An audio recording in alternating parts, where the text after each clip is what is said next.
In the first years of the Rivshan Civil War, both sides were optimistic for a quick victory, though after this battle that dream was surely shattered.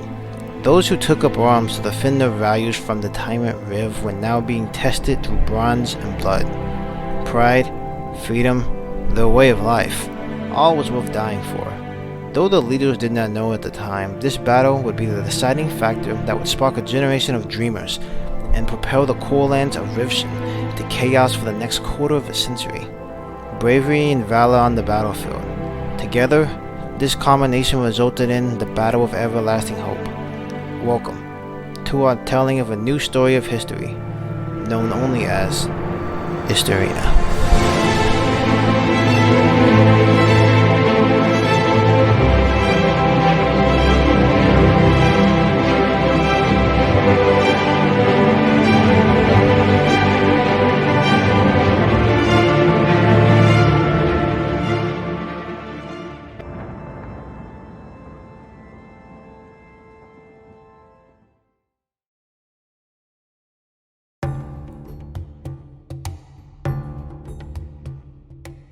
Our story begins with the ancient kingdom of Orun and its collapse. Its leader, known as Lydor to them, was very young and inexperienced. This inexperience created an opportunity for a man named Riv. Riv was a divine figure and a worshipped god among the Nadan people. After being the lifelong consultant of Orun, he assassinated the young Lydor in his sleep and established the kingdom of Rivshan. This event was so important it created the new standard calendar NC, 0 NC for our starting point. Riv's rule was controversial, and reforms revolutionary. His ascension to the throne was praised and he was beloved by his subjects. Over the next 40 plus years, however, this fondness for some would turn into hatred. Stemming off from religious and political lines, this soon caused a lasting divide in the kingdom. Religious because of the split of worship between Riv and Uhero. Political because many established families were being removed from power, causing intense resentment. These issues would cause minor uprisings around the edges of the kingdom, by Timmys and Yayayans, but nothing substantial. One such influential family, however, the Mirs, would also be removed from their lands they had owned for over 6 generations. The head of the family, Otmir I, was enraged. His pride was so badly hurt, he turned to banditry with his family. They were called the True Hares, or Green Bandits for the locals. They raided the countryside for several years, growing connections and gathering support to overthrow Riv. In 48 NC, they made their move. Their revolt turned out to be little more than a riot, but it got attention. So much so that the capital's Poseidon Guard, led by Mimic and Aradan Singh Dey, secretly joined the cause. The following year, they striked. Otmir I, along with his son Otmir II, revolted in capital with 1,000 men. Riv's cunning was unrivaled, however. He was well aware of the situation long before it had transpired, and his second-in-command, Fal, was stationed nearby with 5,000 men.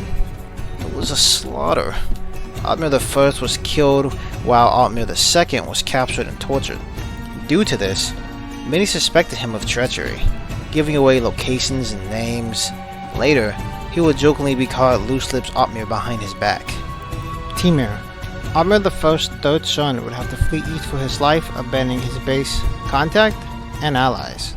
A truly low moment for Timur and his father's cause. For the next 2.5 years, Timur and his followers would begin raiding and looking for support in the east for their cause. Timur's dislike of the Yayan people, however, added many roadblocks to him gathering their backing. During a raid led by Timur on 8/37/51, Aradan, along with hundreds of other people, were freed from their enslavement and joined the cause. This was a pivotal moment, as having a Rivers commander knowledgeable in their tactics would not only be a great boost strategically, but morally as well. Aradan was said to be able to rally any man, woman, or dog for the cause.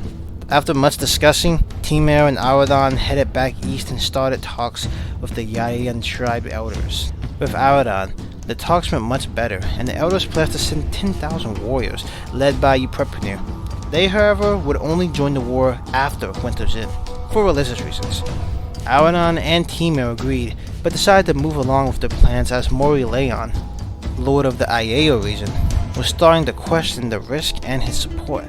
Mori didn't like how the Yaoyan was seemingly running things, and began to question Temu's leadership and dedication to the Nadan people.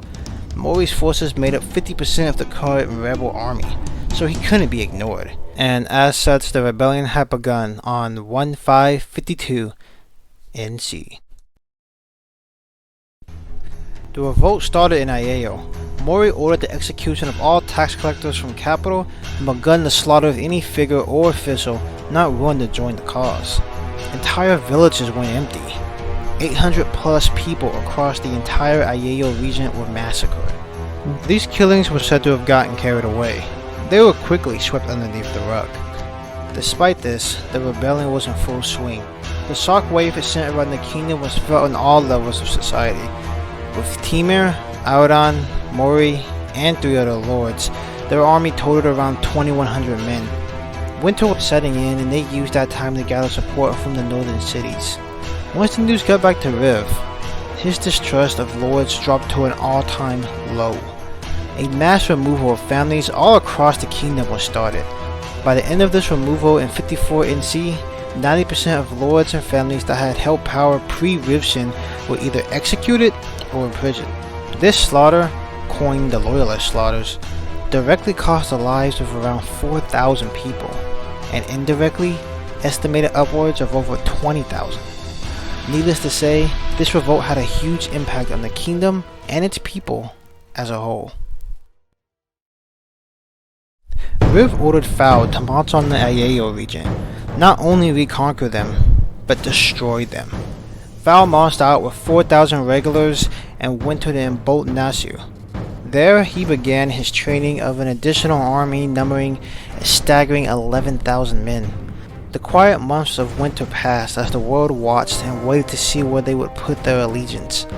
By 352, spring was starting up and the armies that were gathered were ready. Under Phao was an army of 15,000, 4,000 of them being hardened veterans from the north, with his second-in-command Kafe under him.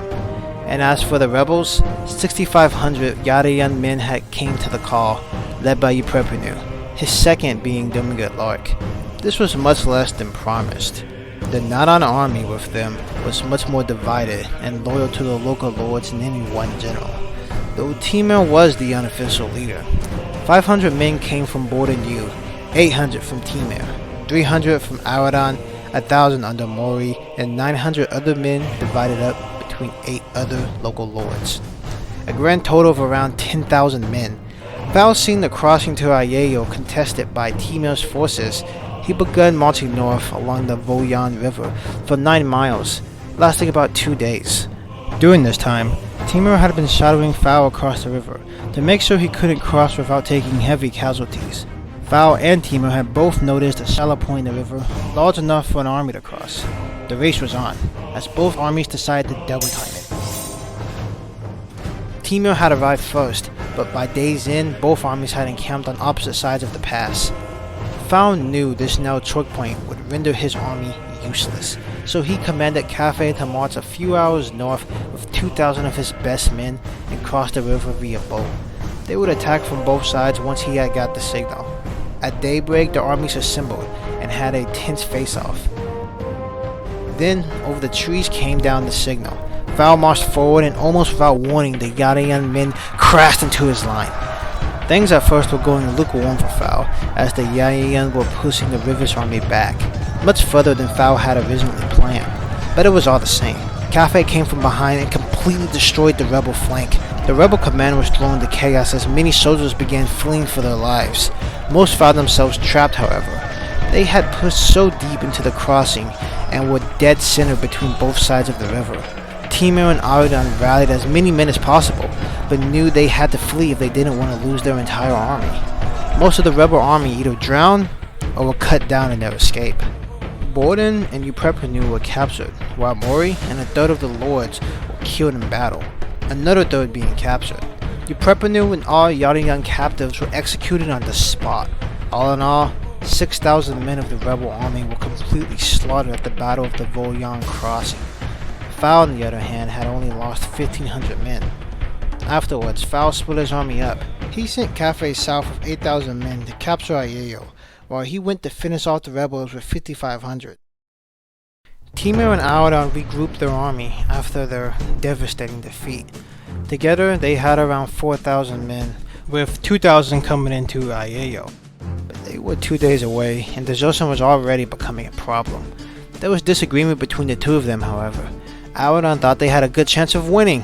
He wanted to make a stand by a nearby valley. His scouts had reported the river's army was split in two, the smaller of them taking the long way around, suggesting a surprise attack. Timur disagreed with this idea. He wanted Auradon to head to Aiello to prep the city for a long siege, while he would go around the local tribes to gather support for the war, despite the fact that Auradon was much more popular with the Yanayan people. After a heated debate, they compromised. Auradon would serve under Timur directly, which would officially make Timur the head of the rebellion, and in return, they would make their stand. Timur was uncertain of victory, but went along. The two opposing armies were clashed deep in the Minsky Forest, known as the Battle of Everlasting Hope. The rebel command was divided up. On the left was Auradon, controlling the Yalian warriors, which were divided up into two units.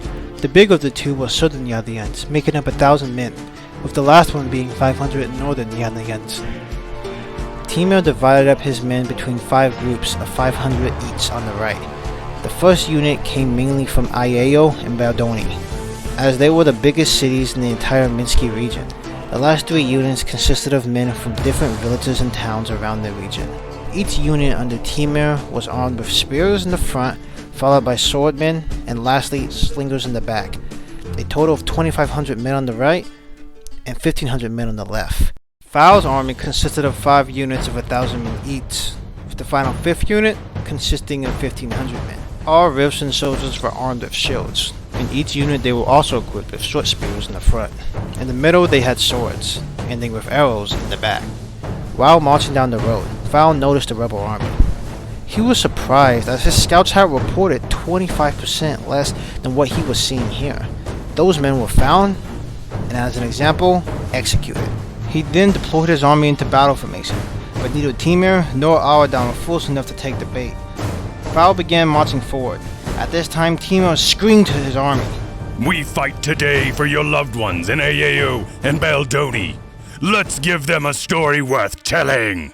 Fao's archers began firing as they approached, and once in range, the rebel slingers opened fire as well. Fao's main unit of 1,500 crashed into Timur's line, with the rest soon following. They held, but unlike last time, they were being pushed back with quick efficiency. Timur ran up and down his line, screaming, "Hold! Hold! Hold!" Despite his efforts, his left line broke, splitting the army in half, leaving Auradon to fend for himself. Timur regrouped his left and jumped into the fray, fighting alongside his men. Auradon's side was holding, while slowly giving ground up the hill. He knew Fao would be overconfident once he heard the rebel army had been divided. Now that the army was split, however, Auradon had to make a decision. Continue tiring out Fao's army and let Timur perish, or charge now and gamble what little advantage he had built up. He chose to gamble, and yelled, "Don't let these arrogant Nadon fools have any more laughs! Push!" They all at once pushed down the hill, shocking Fao's right wing. After some time, this completely broke Fao's right. The northern warriors began chasing after them, cutting down any man in their path. Auradon, knowing the situation is still critical, chased after them, screaming, "The battle is yet done. Our forces across the way need help.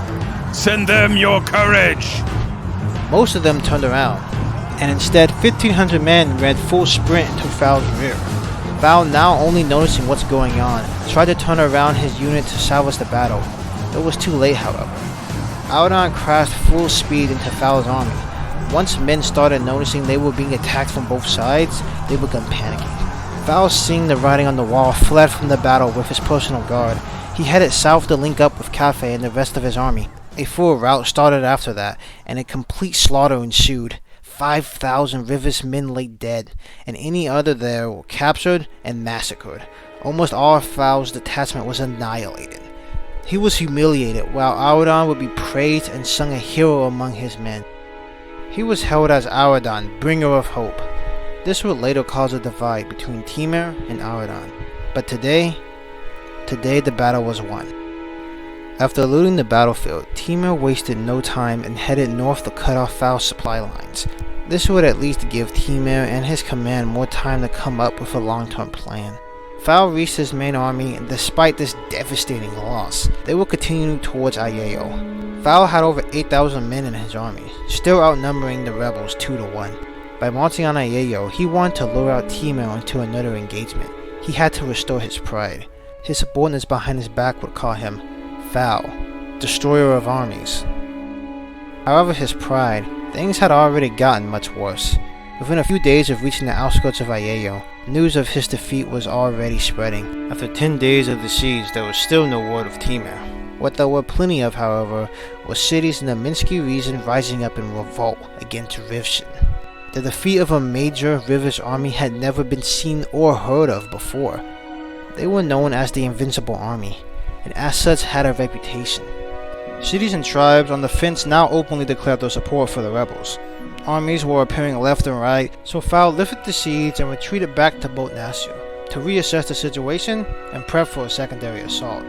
This set the stage for much bloodier battles and carnage to come, and for the next 3 years of hell known as the Rivshin Civil War.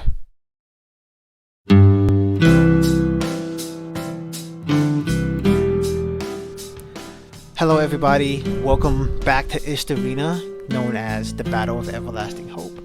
Hopefully you guys really enjoyed watching that just as much as I enjoyed making it. This video has a lot of new things that I've never tried before, so I'm glad I got to dip my toe in that, and hopefully you guys appreciated that as well. There is a lot of things coming down the pipeline.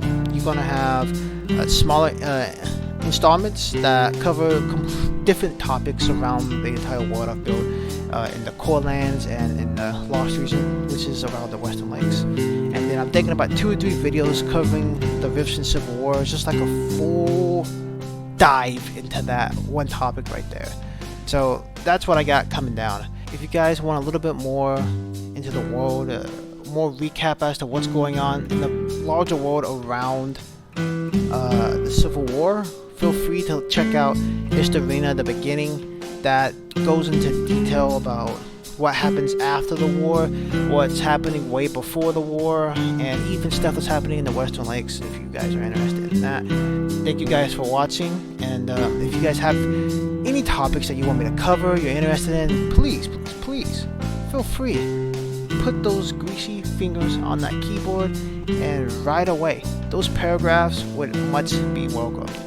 In addition to that, I'm also looking for a team. These videos take a lot of work to make, from conception to completion, and if you share the same level of love for history and storytelling that I do, that's all that's needed.